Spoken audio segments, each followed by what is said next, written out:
His paintings don't belong here. They're not what our donors came to see. Put the cleaner's boy in the back room." Dale Coburn said it while walking past the canvases, not even slowing down. One hand gestured at the large oil painting mounted on the center wall of the Meridian Gallery's main hall. The painting that had been there since Tuesday. The one the junior coordinator had positioned first, because she'd said it stopped her when she walked in. Said it made her actually stand still. "Move it to the storage corridor. Put something more appropriate out front." "Sir, that piece has already drawn more attention from the preview guests than anything else in the show." Dale kept walking. They moved the painting. They told the artist's mother, who cleaned these floors 3 mornings a week, to keep her son from bothering the curatorial staff. And she, because she understood what losing this position would mean for the two of them, said yes. They thought they had removed him from the room. They had no idea what happens when a talent 3 people tried to bury finally decides to take up space. The Meridian Gallery sat in the middle of downtown Toronto the way institutions do, like it had always been there and always would be, like the city had simply grown up around it. In late November, the week before the annual winter showcase, the main hall smelled of paint thinner and fresh flowers, and the particular expensive quiet of a room being arranged for other people's comfort. Spotlights hung in long, warm bars across pale walls. Staff moved in careful loops, placing, adjusting, standing back, placing again. 16 emerging artists had been selected for the showcase this year. The selection was competitive. The Meridian Showcase was the kind of thing that opened doors. The kind of doors that once opened stayed open. Isaiah Mensah had been selected because his portfolio was the strongest the committee had seen in 3 years. That was what the letter said. He was 22, and he had been painting since he was old enough to hold a brush without dropping it, which his mother said was younger than most people could remember being. And she had the ruined sweater cuffs to prove it. He worked large. Figures, mostly, black figures, rendered in oils so thick you could feel the weight of them from across a room. There was something in his technique that stopped people mid-sentence. He'd been told this enough times that he'd almost started to believe it might be real. His mother, Adwoa Mensah, had cleaned the Meridian 3 mornings a week for 9 years. She knew the building the way you know a place you are never quite allowed to fully inhabit. Every back corridor, every loading door, every name on every desk in the administrative wing. She had pulled every quiet string available to a woman in her position to get Isaiah's portfolio in front of the right eyes. And when the acceptance letter arrived, she had read it 3 times standing at the kitchen counter before she allowed herself to sit down. She was not supposed to be at the opening. Her shift ended at 7. The gala began at 8. She had planned it precisely. Change in the staff washroom, slip into the back of the hall, watch her son from a distance, go home. She had done harder things. Isaiah had arrived Monday to install. The gallery assistants were kind to him in the way that people are kind when they are not quite sure what category to put you in. He was tall, quiet, with his father's jaw and his mother's eyes, and he carried himself with the specific stillness of someone who had learned early that stillness was less likely to be misread as a threat. He wore paint-stained jeans because he had not thought to wear anything else, and he did not apologize for them.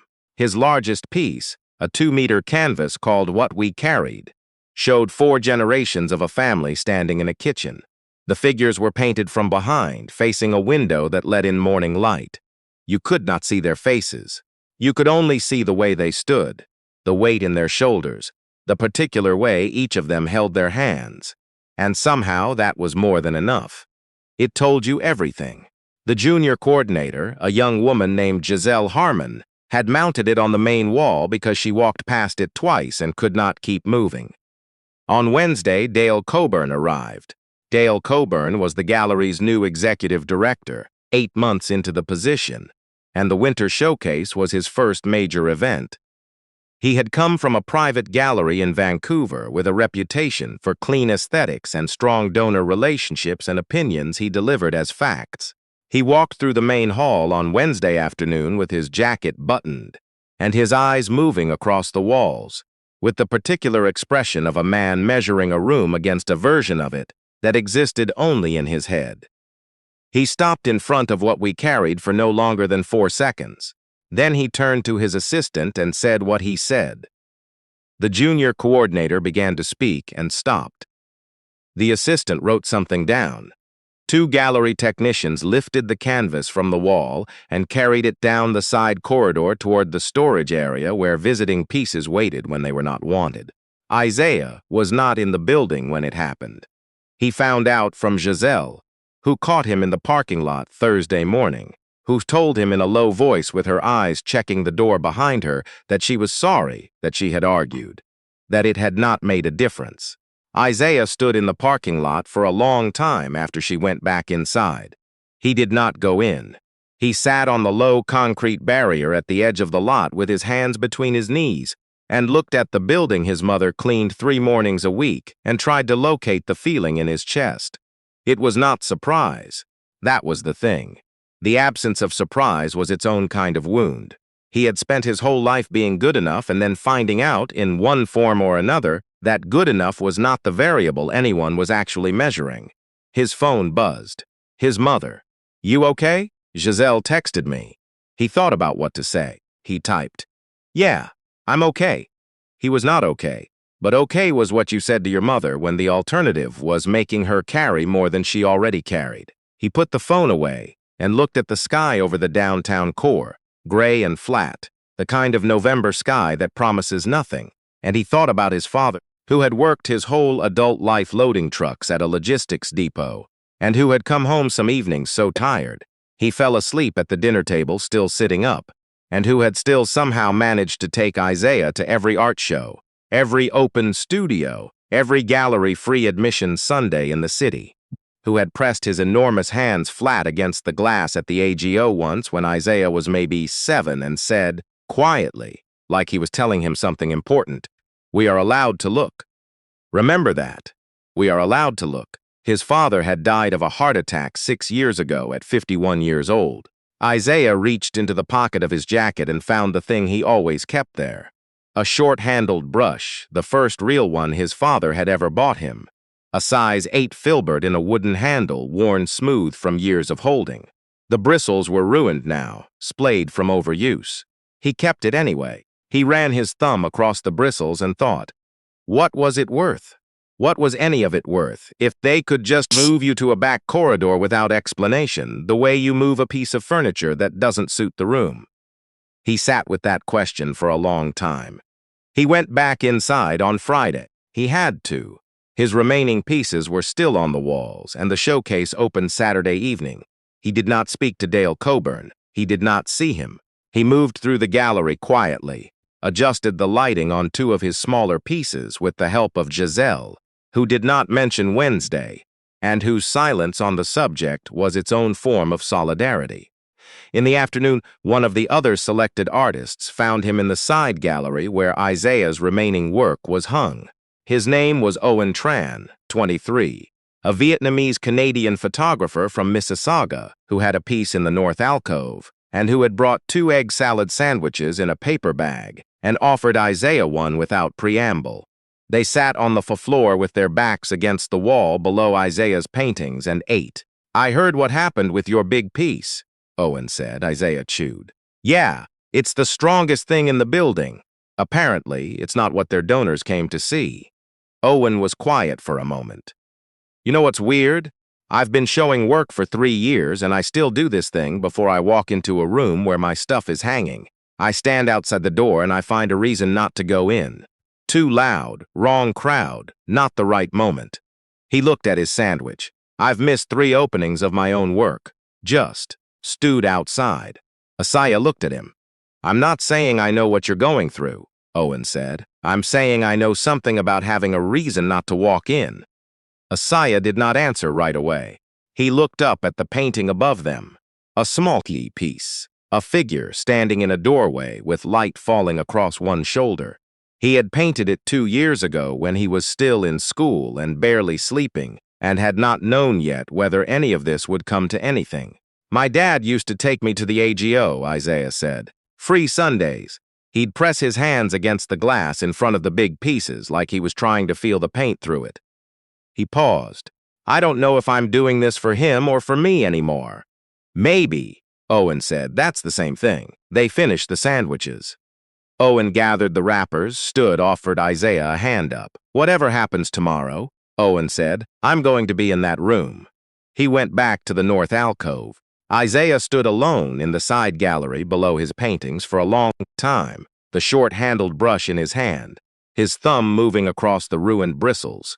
On the opposite side of the building, in a supply closet that was also, improbably, where the cleaning staff kept their personal items, Adwoa Mensah was changing out of her work clothes with 20 minutes until the Gala began. She had brought a dark blue dress in a garment bag on her shift that morning, hung it on the back of the door, and spent the rest of the day pretending it wasn't there. She was 51. She had the hands of a woman who worked with them, raw, strong, a little rough, the kind of hands that did not photograph well but that could, when needed, do almost anything. She had spent 9 years in this building being competent and invisible in equal measure, and she understood the terms of that arrangement the way you understand a lease you did not negotiate but cannot afford to break. She had not told Isaiah how hard she had worked to get his portfolio in front of the right committee member. She had not told him that she'd spent a month finding the right name, the right moment, the right quiet ask from a woman who owed her nothing, but was decent enough to act otherwise. She had not told him because he did not need to carry the weight of what it had cost her to get him into this building, only to have a man in a buttoned jacket move his work to a corridor. She had considered not coming tonight, but she had said to herself, I am allowed to look. She was not sure where that thought had come from. It had arrived like something she had been told a long time ago and forgotten until now. She did the zip up the back of the dress with the dexterity of a woman who had been doing it alone for 6 years. She took the garment bag, rolled it small, put it in her tote. She looked at herself in the supply closet mirror, a square of polished metal above the small sink, and she thought of her mother, who had cleaned houses in Accra, and who had told her once that dignity was not something people gave you. It was something you carried yourself and set down in a room. It was there or it was not, and what other people did had no bearing on it. She picked up her tote and went to join the gala. The main hall filled quickly. The donor crowd was what these crowds always were. Generous in the way that people are generous, when generosity confirms something flattering about them, and attentive in the selective way of people who have many demands on their attention. The catering was excellent. The wine was better than last year. Someone said so to someone else within earshot of the catering manager, who did not visibly react. Dale Coburn worked the room. He was good at it in the specific way of people who have learned that confidence, projected correctly, answers most questions before they're asked.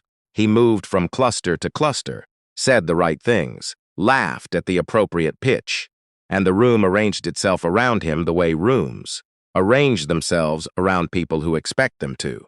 In the north alcove and the side gallery, the artists stood near their work and spoke with guests who stopped, and most of the guests were kind, and some of them were genuinely moved, and a few of them asked real questions and listened to the answers. Isaiah stood near his smaller pieces and talked to people and was polite and answered questions and did not mention the storage corridor. But people kept asking, not about what was on the walls, about something they'd heard or half-heard or overheard from the junior coordinator who had not been as careful as she might have been. I heard there's a larger piece. I heard there was something extraordinary. Is it true they moved something? Isaiah said, each time, that he'd had a large piece in the show. Yes. Where is it? And each time he said quietly that it was in the storage corridor, and each time he watched the particular expression that crossed the face in front of him. Not quite outrage, more like the discomfort of someone who has realized that the picture they were enjoying is more complicated than it appeared, and he said nothing more. Because he had been raised not to make other people's embarrassment worse than it already was. But the question kept moving through the room. By 9 o'clock, it had reached a man standing near the back of the hall who had arrived late, who had the kind of quiet that goes with people who do not need to be loud to take up space. His name was Professor Wendell Osi Asare, a man who taught at OCAD and who had been coming to the Winter Showcase for 11 years and who had a reputation in the Toronto arts community for saying, very plainly, exactly what he thought. He had come tonight because a former student had a piece in the North Alcove. But he had been circling the room with the focused attention of a person who was actually looking. He found Isaiah near the doorway to the side gallery. He said nothing for a moment. He looked at the paintings on the walls. Then he said, "I've been told your largest work is in the storage corridor." "Yes, sir." "Why?" Isaiah said what he knew, which was very little. The executive director had made a decision before the opening. He did not elaborate. Wendell looked at him for a moment with the careful attention of someone reading something for the second time. "How long have you been painting?" "Since I was 5. Who taught you?" "Nobody, mostly. My dad took me to every free show in the city until I was old enough to go alone." Something moved across Wendell's face, not pity, which Isaiah was used to, but something older than pity. A recognition. "I had a teacher once," he said, "who told me my work was too angry for a professional context, too political, not universal enough." He looked at the painting nearest him, the figure in the doorway. "I spent 4 years painting smaller, quieter, trying to fit through the door," he'd described. He turned back to Isaiah. "You know what I lost in those 4 years?" Isaiah waited. 4 years, Wendell said simply. "That's what it costs. Staying small. People think it's the safe option. It isn't. You pay for it in time you don't get back, and time at your age is the only thing you actually have." He looked at Isaiah steadily for a moment longer. Then he asked, "Would you show me the piece?" They walked to the storage corridor together. Isaiah and the professor, and nobody stopped them, because a man of Wendell's particular quiet authority moving with purpose through a building generally created a path without requiring one. The corridor was lit by utility fluorescents, long and cool, and what we carried leaned against the wall between a shipping crate and a stack of folded pedestals. Wendell stood in front of it for a long time. Isaiah stood beside him and did not speak. The painting in the fluorescent light was different than it had been in the main hall's warm spots. Harsher, more honest, maybe. The 4 figures in their kitchen still faced the window. The light still fell across their shoulders.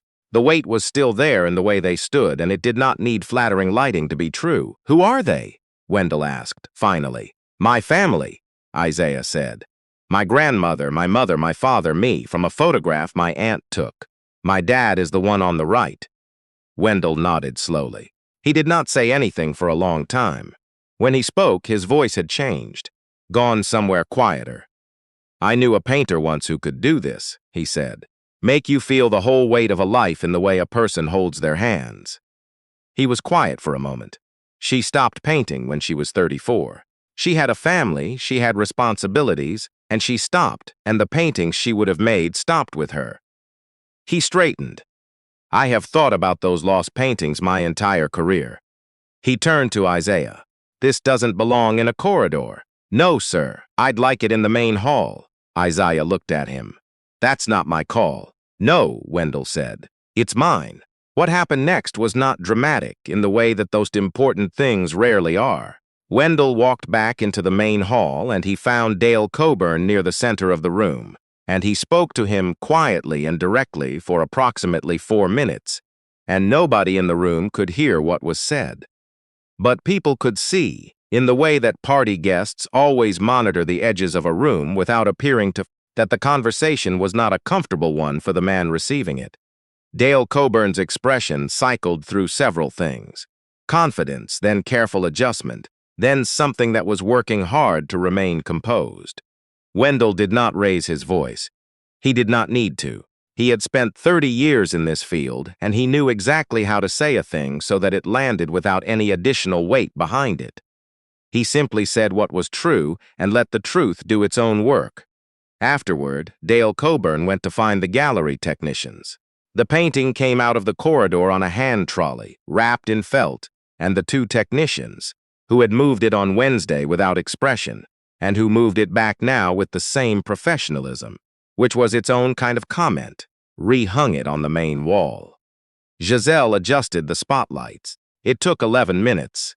Isaiah stood in the main hall and watched it go back up. He had the brush in his hand without having reached for it. His thumb was moving across the bristles, the old habit. He did not know his mother was in the room. He did not know she had been standing by the side wall, holding a glass of sparkling water she had not drunk, watching all of it. The walk to the corridor, the quiet conversation, the hand trolley, the lights. With her whole body still and her eyes very bright. When the painting was up and the spotlights found it, she let out a breath she had been holding since Wednesday. And the room, which had gone subtly quiet around the activity of the rehang, came back to itself. People turned, saw the canvas. Several of them had been asking about it all evening, and now it was there, large and warm and true under the gallery lights. 4 figures in a kitchen looking toward a window, the weight of everything they had carried made visible in the way they stood. A woman near the front said quietly, "Oh, just that, just the word." And then she didn't say anything else. More people gathered, then more. The way that a crowd gathers around something real, not because they were told to, but because they can feel that something is happening in a room, the way you feel weather changing. Owen came from the north alcove. He found Isaiah and stood beside him without a word and watched people look at the painting. After a minute, he said quietly, "There it is," as if that covered everything, and it did. Giselle was across the room, holding a tablet, not looking at it. She was looking at the canvas. Her eyes were wet. At the side wall, Adwoa Mensah set down her untouched glass and pressed one hand flat against her sternum, the way you do when something is happening in your chest that you do not have words for yet. She had not told Isaiah she was here. She was not sure she was going to. She had come to watch from a distance, the way she had always watched from a distance in this building, and that had been enough, she had told herself.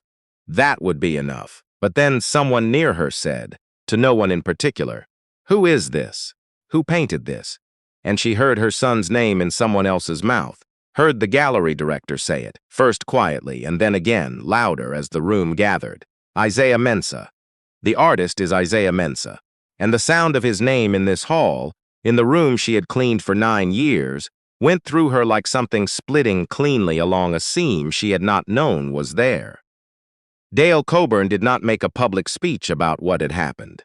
He was not that kind of man. But Richard Harrington, no, that was another story, another night. The donor who mattered was a woman named Constance Fairweather. No relation to anyone, just a woman in her 70s who had funded 2 artist residencies and a public mural commission in the past decade, and who had spent the last 20 minutes in front of what we carried with her arms crossed and her chin up and the expression of someone doing long addition in their head. She found Isaiah at 20 minutes past 9. She said, "I want to buy this piece." Isaiah looked at her.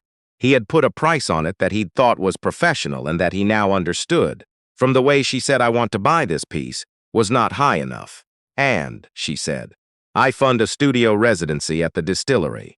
12 months full-time, materials covered. It goes to 1 artist per year and I choose them myself." She looked at him with the directness of a woman who had made a great many decisions and never developed the habit of softening them. "I'd like it to go to you if you want it." Isaiah's throat closed. "I'll need to think," he started. "Of course," she said, "think." She handed him a card. "Call me next week. I'm not going anywhere." She went back to the painting. Isaiah stood holding the card and could not for a moment locate anything to say. Wendell appeared beside him, as if from nowhere, as professors sometimes do. He looked at the card and then at Isaiah's face, and he said nothing, which was the right thing to say. "I don't know what to do," Isaiah said. It came out younger than he meant it to. "Yes, you do," Wendell said.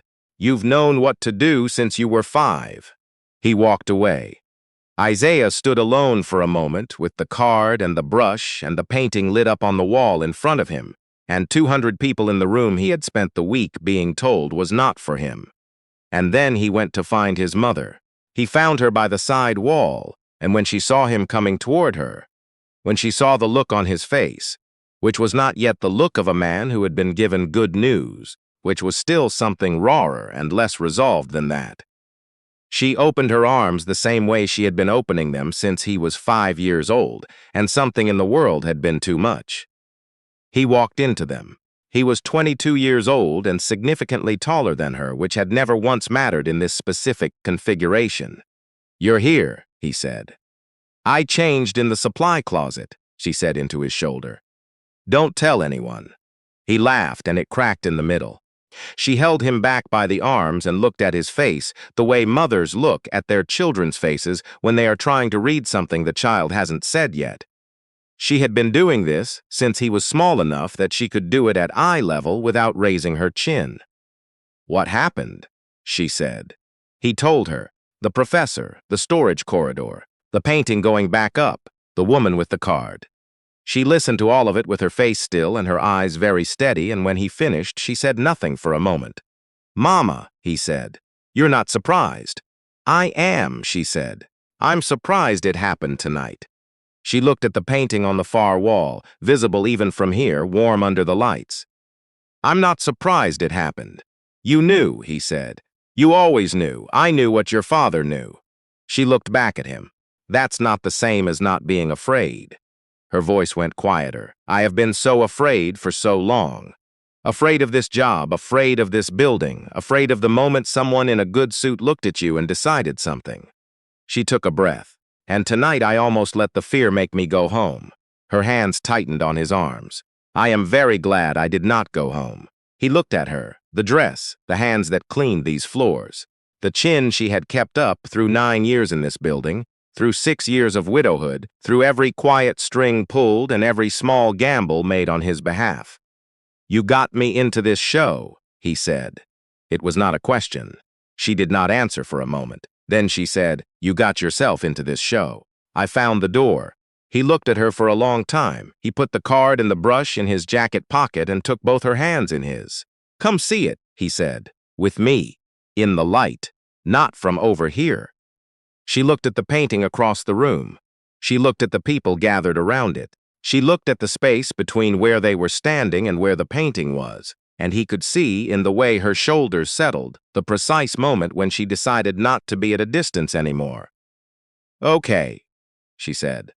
They walked across the hall together, the 22-year-old artist and his mother in her blue dress, with the hands that knew every corridor in this building. And the crowd around the painting made room for them without being asked. The way that crowds sometimes do when they sense, without being told that someone arriving has the most right to be there. Mensah stood in front of what we carried and looked at her own back, and her mother's back, and her husband's, and her son's. She looked at the light coming through the painted window. She looked at the weight in the painted shoulders, and she knew it the way you know your own handwriting. Not because you're studying it, but because it lives in your hands. Her son stood beside her, the ruined brush in his pocket, the Constance Fairweather card in his pocket. After a long time, she said very quietly, "Your father would have put his hands on the glass." "I know," Isaiah said. She reached out and touched the frame, not the canvas, just the frame, the way you touch a door that let you through. The residency started in March. 12 months, a studio in the distillery district with good north light and a heavy door that he could close when he needed quiet, which was often. He painted more in that year than he had in the previous 4 combined, and none of it was smaller or quieter than what he'd done before. What we carried sold to Constance Fairweather and went on a 6-month touring exhibition the following spring that stopped in 4 cities. In Calgary, a woman in the 3rd week of the showing wrote a long note to the gallery that ended, "I had to call my mother when I got home." I don't know why, but I did. Giselle Harmon was promoted to junior curator the following year, partly on the strength of a written account she gave to the gallery's board about the events of that evening, which she had submitted without being asked. Dale Coburn left the Meridian 18 months later. The press release cited a mutual decision to pursue new opportunities. Mensah read it in the break room on a Tuesday morning and did not say anything to anyone. But she set down her coffee cup with a particular steadiness, the way you set something down when you are making sure you are still the one holding it. Wendell Asare came to the studio once in July and looked at the new work for a long time without speaking, and then said, on his way out, "Don't stop, 2 words." Isaiah put them on a piece of paper and taped it above the door where he would see it every time he left. And on the last Sunday of March in the first year of the residency, Isaiah Mensah took the short-handled filbert brush, the one with the ruined bristles, worn smooth from 22 years of being carried from pocket to pocket, through every gallery, every rejection, every cold parking lot, every corridor that someone had decided was where he belonged. And he used it, not for painting. It was long past painting. But he pressed the handle, the smooth wooden handle, flat against a new canvas and rolled it once, and the grain of the wood left a pale mark in the wet ground, a trace of the thing that had carried him here. He left it in. Some things you don't paint around. Some things you carry all the way into the room and put down where the light can find them, and you let them be seen for exactly what they are. He went back to work. There is a particular cost to staying small. People talk about it as though it is a safe choice, as though the alternative, being seen, being moved to a corridor, being told you do not fit the picture, is the greater risk. But Isaiah knows, and Adwoa knows, and somewhere in his memory Wendell knows, and somewhere in the city that woman who called her mother after seeing a painting in Calgary knows that the real cost is not in the moments you step forward. It is in every morning you wake up in the year you didn't. If you have a piece of yourself that you have been keeping in a back corridor, something you made, something you said, something you are, this might be the moment to bring it into the light. Not because it will be easy, not because the room will always be ready for it, but because it is yours, and it has been waiting there long enough.